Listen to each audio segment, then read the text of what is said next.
Geoffroy Vaha, le directeur général adjoint média de Tam Tam Group Press, est notre invité du jour. Avec lui, nous parlons de deux sujets. Au plan national, le nouveau redécoupage administratif du Burkina, et au Togo, nous parlerons de la situation sociopolitique. Bonjour et bienvenue à vous. Bonjour Serge Caboré, bonjour aux auditeurs et aux téléspectateurs.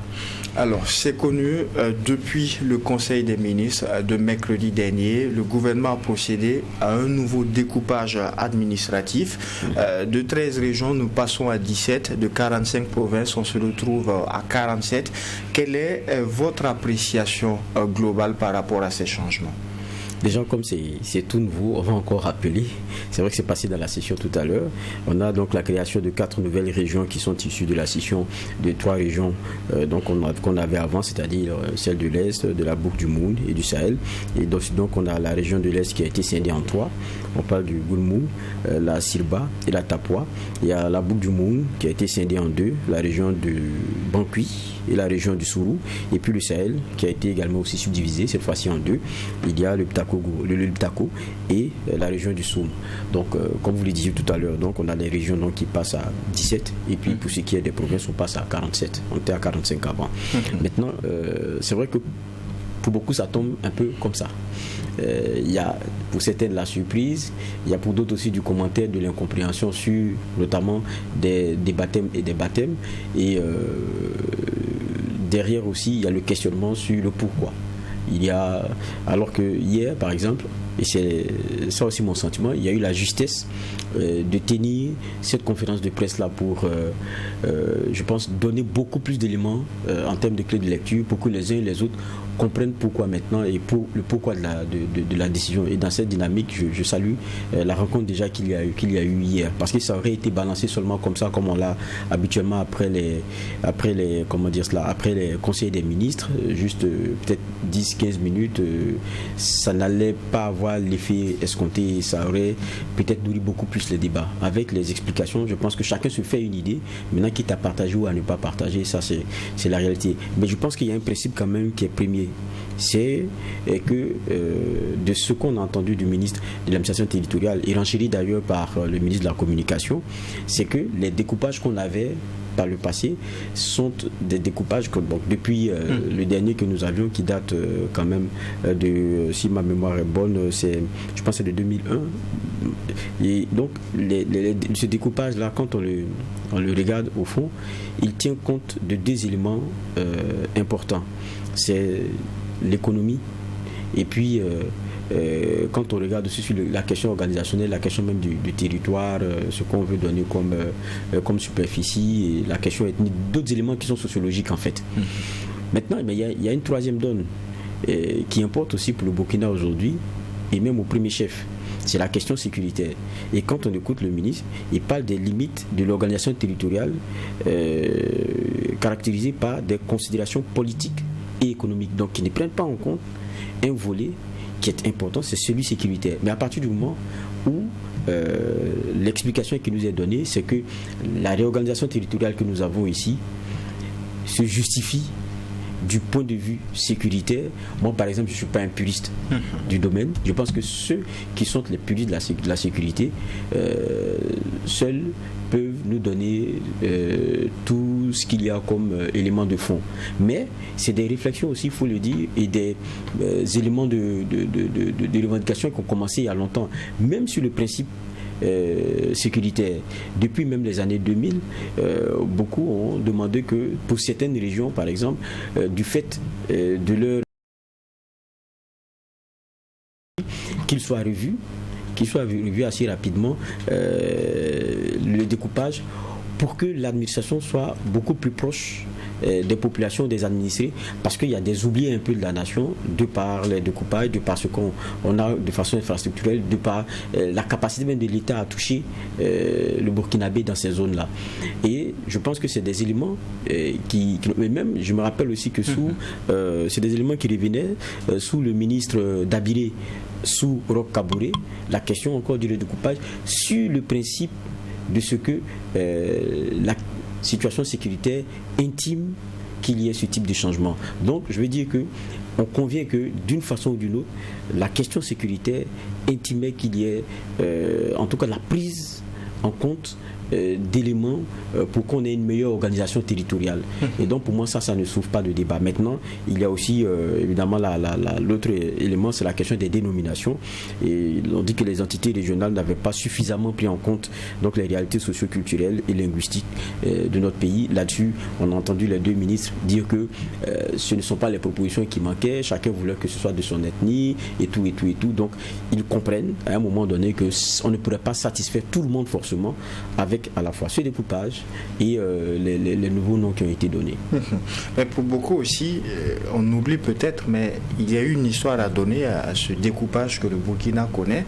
Quelle est l'histoire du premier découpage que nous avons eu et aussi finalement quelles ont été celles qui ont suivi? Vous avez parlé du dernier qui date de 2001 sous la Révolution, il y en a eu. Quelle est l'histoire au niveau de ces découpages? Le découpage au Burkina, il y a, comme dans la plupart des pays, il y a les premiers gros changements post-coloniaux qui interviennent, et celui du Burkina, il s'est fait en 63 et c'est le premier découpage post-colonial. Maintenant, après, vous avez des éléments de décision qui viennent et qui viennent changer les choses, non de façon quand même assez impactante, mais moins plus forte que ce qu'on a eu par exemple en juillet 2001, où on a les configurations que nous avions jusqu'à maintenant. Mais évidemment, c'est ce que je disais tout à l'heure, il y a eu pendant longtemps aussi la volonté d'arrimer le découpage qu'on a à certaines réalités. Mais le problème aussi, c'est que, et le ministre l'a fait ressortir, il y avait beaucoup du politique aussi dans les découpages qu'on voulait ou qu'on proposait.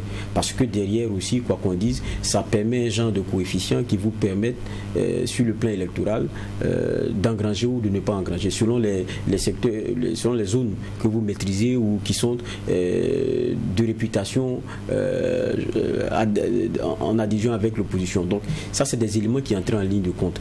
Mais je pense que depuis 2001, la configuration que nous avons depuis juillet, il y a en tout cas dénoté avec la réalité sécuritaire d'aujourd'hui qu'il fallait un changement. Et je pense qu'il y a beaucoup de travaux qui avaient été menés là-dessus, beaucoup de propositions qui ont été faites.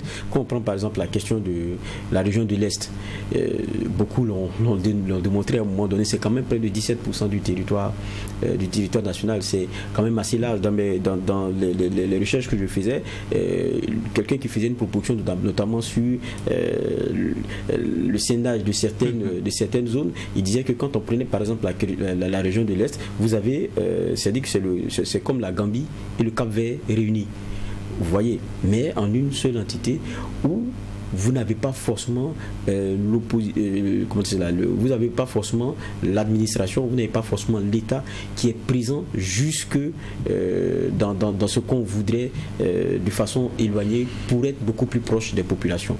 Et je pense que c'est à cela que cela participe. Et puis deuxième élément aussi, les ministres l'ont fait remarquer, quand vous prenez les zones où il y a eu des scindages, c'est des zones d'abord qui sont fortes en matière de superficie et qui sont à des frontières.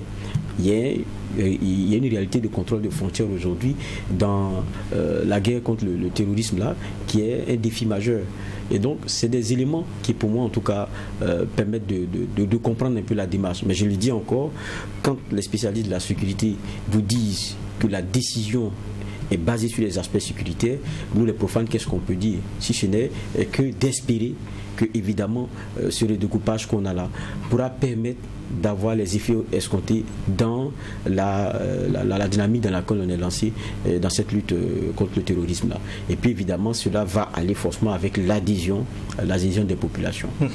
In fine, pensez-vous que ce changement pourrait amener les populations à renforcer encore plus le sentiment d'appartenance à leur localité, à leur territoire? Il y a aussi que ce qui est invoqué, c'est que la dynamique ne vient pas seulement, c'est-à-dire que ce n'est pas les autorités qui décident comme ça d'elles-mêmes que non, il faut changer pour changer. Et dans les explications qu'on a eues, c'est que c'est adossé à une volonté aussi populaire. Je rappelle qu'ils ont dit qu'il y avait le rapport général de l'Assemblée législative de transition sur les journées d'échange avec les forces vives des régions sur les réformes politiques, institutionnelles et administratives qui avait été organisé, il faut le rappeler, c'était du 10 au 12 juillet 2023 et à 69%, il avait été demandé cette réorganisation territoriale-là. Donc, l'explication qui est donnée, c'est que ça ne vient pas forcément de l'autorité. Il y a l'aspect sécuritaire qui est un élément de constatation pour lequel ils ont décidé cela, mais il y a aussi la revendication de Burkinabé de ce que on veut une réorganisation qui soit arrimée à la réalité d'aujourd'hui. Donc c'est un double. Donc à partir du moment où il y a une majeure partie des Burkinabés qui ont déjà émis le souhait de revoir cette organisation, ça veut dire que l'adhésion devrait être plus facile. Maintenant, tout ce qui est nouveau, on connaît les habitudes, elles ont du mal à partir, et même dans les appellations, il va falloir comment dire cela, il va falloir s'habituer à certains noms qu'on n'avait pas. Il va falloir réorganiser, même nous journalistes, dans le travail qu'on fait assez souvent, quand on va devoir donner une localité et tout, il faut maintenant bien chercher, regarder, attention, ce n'est plus ici, donc ça dépend, c'est là. Donc il y a un petit travail d'habitude, de prise en compte de la chose qui va venir petit à petit. Mais à partir du moment si on s'en tient à ce rapport général là, que l'expression vient déjà de la majeure partie des Burkinabés, normalement il ne devrait pas avoir de problème. Et pour terminer là-dessus, vous dites qu'il va falloir un certain travail, et l'autorité parle de 6 mois comme période pour permettre un certain réaménagement avant la pleine entrée en vigueur. Qu'est-ce que vous pensez de ce délai? Est suffisant? Et quel est aussi le rôle du citoyen dans ce redécoupage-là? Parce qu'il faudrait l'accompagner. Le caractère suffisant ou pas, est-ce qu'on peut vraiment l'apprécier? Je pense que les ministres, hier devant les journalistes, ont été clairs. On n'a pas le temps, il y a une décision à prendre, on l'a prise, il faut y aller parce que il y a les aspects sécuritaires qui intiment qu'on ait ce type de réorganisation. Je dis à partir du moment où c'est dit comme ça, il faut suivre le pas parce que chaque Burkinabé, qu'est-ce qu'il recherche aujourd'hui? C'est qu'on puisse recouvrir l'entièreté de notre territoire avec comment dire cela, l'impossibilité de voir ces terroristes là avoir des niches ou quoi que ce soit. C'est ce qu'on veut et c'est ce qu'on souhaite. Et pour cela, chacun doit être engagé par rapport à cela. S'il y a des décisions qui ont été prises pour cet état de fait là, je pense qu'on y va. Et je crois que derrière, il y a, les ministres qui le disaient, il y a eu beaucoup de concertations qui ont été faites, notamment avec la chefferie traditionnelle, et avec des personnes de ressources. C'est ce qui nous a été en tout cas donné comme élément. Et donc relativement, ce sont aussi dans nos organisations ici, la façon dont nous sommes, de façon sociologique et tout, c'est un genre de grands électeurs comme on l'a ailleurs, donc des personnes assez influentes qui peuvent permettre, si elles ont adhéré évidemment au projet, faciliter l'appropriation au niveau notamment des populations. Et je suis convaincu que là-dessus, ce ne sont pas des dynamiques dans ce sens-là qui vont manquer. Maintenant, c'est à chacun de comprendre que ça a été pris comme décision. Je ne vois pas, par exemple, vous, journaliste, à un 20h ou à un 13h, vous entêtez à parler de l'ancienne configuration en termes de placement. Bon, c'est des plus ça. Il y a une nouvelle donne, on va commencer à s'habituer à cela. Et puis, évidemment, ça ne peut pas forcément plaire à tout le monde. Ça, je suis d'accord par rapport à ce que les ministres disaient, puisque on est un peu jaloux de là d'où on vient. Si on a une dénomination qui vient de chez nous, on est encore un peu plus fiers. Et maintenant, quand ça vient de chez le voisin, bon, c'est Burkinabé aussi, il faut accepter. Mais c'est pas simple. Et puis, c'est un peu comme sur les dénominations, on est un peu sur les jeux des couleurs. Ça veut dire qu'on peut aimer, on peut ne pas aimer. Bon, mais c'est ça, il faut accepter, il faut avancer. Maintenant, j'ai dit, quand on sort, évidemment, le principe de la sécurité pour une décision, le reste, il n'y a pas de débat. Deux questions pour le dernier point par rapport à nos échanges. Et là, on se rend au Togo où, à l'issue de la réforme constitutionnelle que l'on a vue, eh bien, on s'est retrouvé avec des tensions sociopolitiques il y a quelques semaines. Aujourd'hui, est-ce que c'est lié avec la réforme constitutionnelle? Qu'est-ce qui se passe? Qu'est-ce qui ne va pas dans cette réforme? Qu'est-ce qui ne plaît pas à certains? S'agit-il de l'opposition, de la société civile ou quelle est la situation réelle? Quand on regarde au Togo, ce qui est en train de se passer, c'est clair que pour une bonne partie des Togolais, rester sous fort et après Adema Père, il y a quand même pour beaucoup un problème depuis quand même 67. En 2005, on sait comment Faure Gnassingbé est arrivé. Donc, il y a à un moment donné certains Togolais qui disent mais c'est pas le seul, il peut y avoir aussi d'autres qui peuvent venir apporter les pierres à l'édifice. Maintenant, entre-temps, il y a eu aussi la réforme constitutionnelle qui a été adoubée aussi, quoi qu'on dise, par l'Assemblée nationale où il est de façon écrasante majoritaire, et qui a permis à ce qu'il y ait un genre de changement qui permette d'avoir un président qui soit un genre de reine Elisabeth, n'a pas vraiment les pouvoirs, et il y ait un président de la commission, je vais retourner, mais je ne sais pas, il y a une dénomination qu'ils ont trouvée en tout cas, et c'est ce poste-là qui échoue à Faure et qui lui permet, ad vitam, en tout cas tant qu'il le voudra, de continuer de rester. Et celui qui avait été désigné, je pense que c'est Jean-Lucien Savy de Tové, qui a été élu président d'ailleurs de la République le 3 mai dernier. Et donc, depuis, il y a donc le président Faure Gnassingbé qui lui a ces nouvelles fonctions-là où il a tous les pouvoirs, mais où il peut continuer de rébelloter. Maintenant, ça n'a pas l'assentiment de certains qui ont décidé de prendre la rue. Pas que pour ça, il y a beaucoup d'autres éléments qui sont ressortis. La question de l'électricité est devenue un peu trop chère, certaines arrestations aussi d'il n'y a pas longtemps. Maintenant, quand vous regardez aussi au départ, dans le schéma, il n'y avait pas les partis politiques comme on l'avait vu en 2017 qui demandaient qu'il y ait le retour au Togo à la constitution de 92. Non, il n'y avait pas ces partis politiques-là, mais qui avaient pion sur lui lorsqu'il était question de revenir à des mandats limités. C'était plutôt, et pour maintenant, c'est plutôt des influenceurs qu'on a et d'autres voies d'organisation de la société civile. Mais il y en a beaucoup aussi qui sont hors du pays. Et il y en a qui sont dans des pays qu'on pourrait citer. Hein, mais bon. Et voilà pourquoi, quand on voit le communiqué des autorités togolaises, elles y voient un genre de machination avec des mains invisibles derrière. Bon. Pour lesquels ils ont en tout cas beaucoup de soupçons.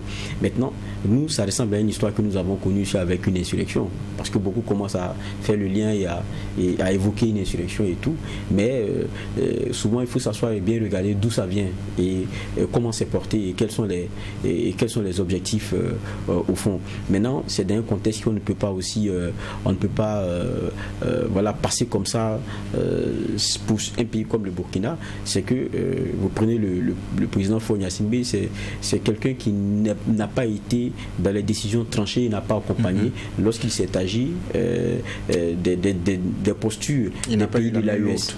Il a été même très souvent celui qui était le facilitateur et qui se permettait d'avoir toujours ces liens avec ces présidents qui étaient un peu un genre de paria à un moment donné. Et dans cette façon de voir les choses, il faut comprendre que derrière, il y a des éléments qui se jouent, qui vont au-delà de nos nations, qui sont en fait de l'ordre aussi, quoi qu'on dise, dans l'espace dans lequel nous sommes, des genres de positionnement qui peut permettre des basculements. Et ça, suivez mon regard. Mais il y a la réalité au moins que ce qui se pose au Togo, c'est qu'on a un père qui est resté de 67 jusqu'à 2005 et un fils qui continue jusqu'à maintenant. Et ça, c'est très difficile dans le monde dans lequel nous sommes de voir des jeunes qui l'acceptent. Et dans la plupart des pays où vous avez des mandats qui ont duré comme ça, qui sont répétés et qui peuvent se répéter parce qu'on a sauté des verrous, il y a toujours le moment où certains diront non, tout c'est trop, il faut qu'on permette à d'autres de pouvoir candidater et que les règles soient beaucoup plus ouvertes. Et ça, c'est ce que certains demandent aussi. En tout cas, merci à vous, Geoffroy Vara, pour ces clés de lecture. Je rappelle que vous êtes le directeur général adjoint média de Tam Tam Group Press. Merci pour ce temps d'antenne partagé avec nous. Merci. Merci également à vous, auditeurs et téléspectateurs des médias leaders Twi TV et Watt FM. Merci à ceux de FM, donc ce numéro du Déj Matinal Info. En attendant, Dieu voulant, de vous retrouver pour un autre numéro. Non seulement portez-vous bien, mais aussi et surtout que Dieu bénisse le Burkina Faso. Au revoir.